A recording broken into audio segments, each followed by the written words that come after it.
This is one of the most effective stretches for your hip joint.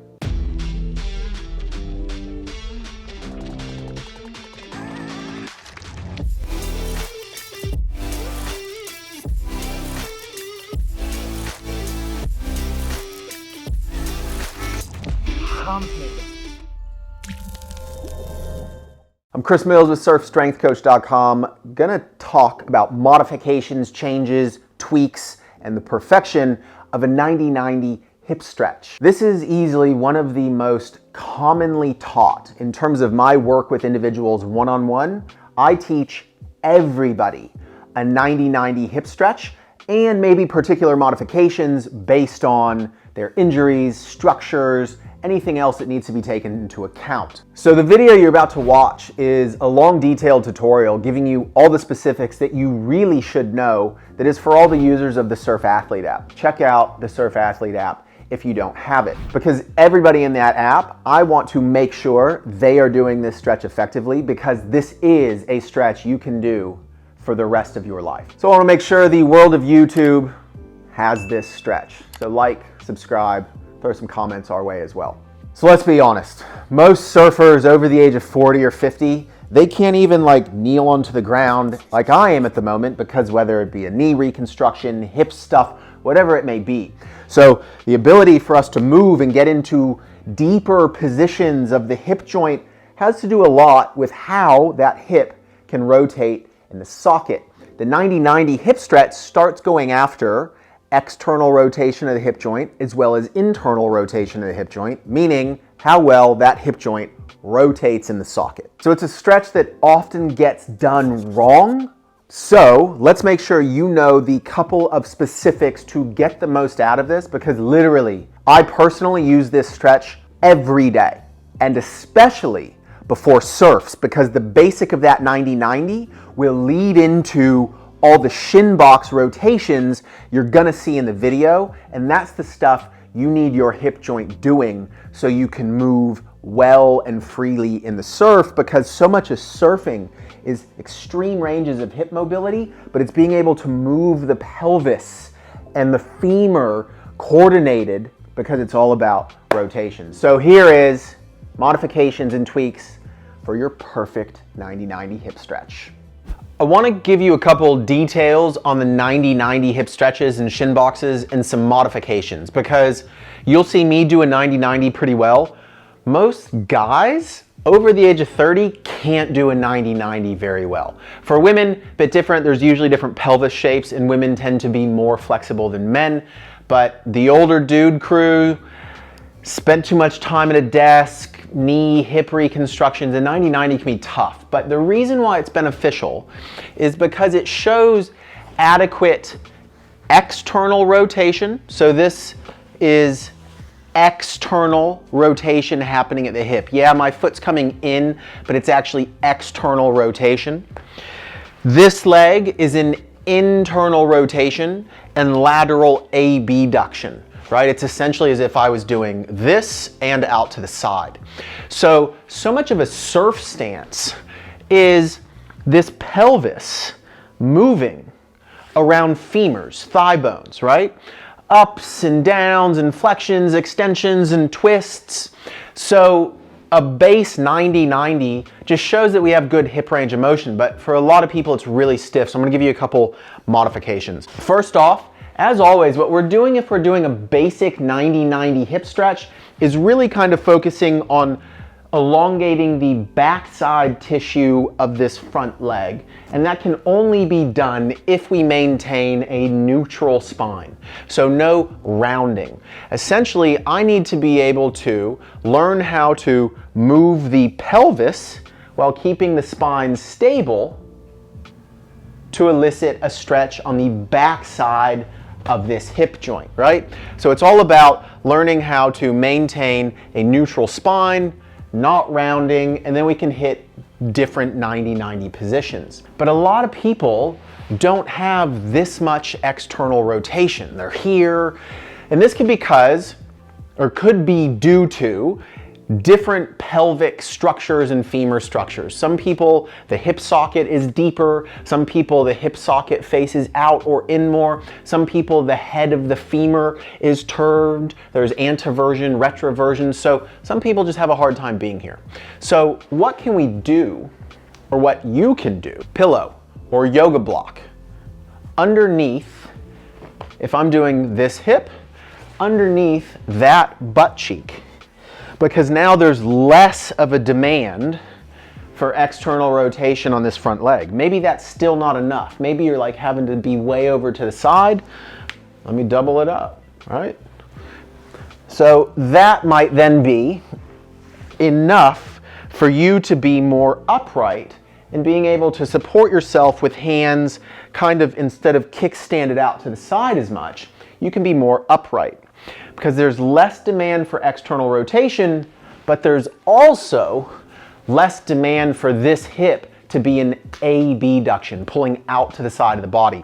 So a lot of guys, people, will get really heavy cramping through this lateral hip tissue because it's the glute medius and minimus being in a hyper shortened position, and it's usually already weak and kind of cramped, so they shorten it even more and the thing just locks down.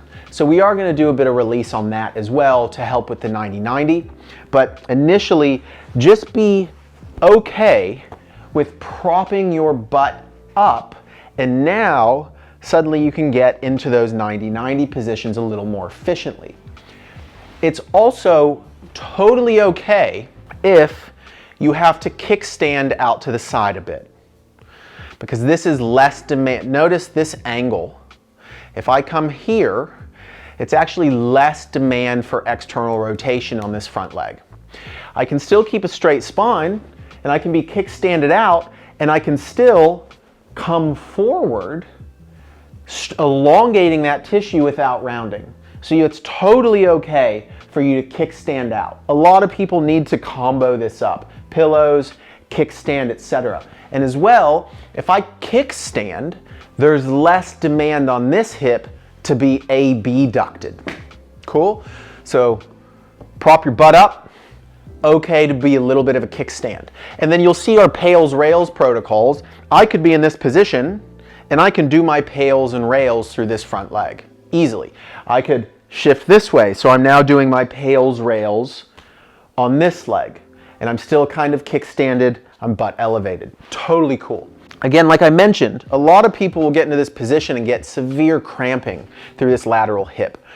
That's where we're going to start doing just some tennis ball or foam roller in the lateral hip tissue. So I go into this in detail through glute medius minimus release, but if you find the top of your pelvis and then you kick your hip out to the side and you find that big ball of bone that comes out, between those two bony landmarks, top of pelvis, greater trochanter, it's the femoral head basically. Between those, glute medius and minimus and TFL, okay? Basically you put the ball there and you're gonna just let it melt in and sink and melt, and it's gonna be terribly sore for most people. And then we're gonna use that method of relaxation, contraction, and then melting in, so isometric ramping. So what I would do is I would sit here, I'd let it chill for a bit, let it sink in, let my body start to relax, don't pain face it, don't grimace it, and then I would ramp up the contraction of that tissue by pushing my bottom knee into the ground. 1, 2, 3, you'll feel that glute medius tissue contract. Glute medius, gluteus medius, the tissue on the side of the hip, and then I would relax it and let it melt in again. And so what I'm doing is contracting it and then relaxing it, each for about 5 to 10 seconds, several rounds of that. And what you're doing is adjusting the brain's thermostat of tone in that tissue.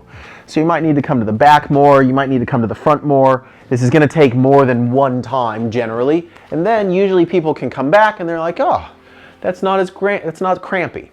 Cool. So what you'll also see in 90-90 is it will get set up, and then we can start coming into working on this lateral hip, and that's now I'm moving the pelvis and the femur's staying mostly stable. So as the pelvis moves this way, the femur's moving in, so this is internal rotation.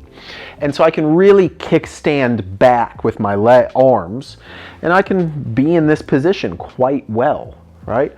I could come up a little higher, but that's more demanding on the hip joint.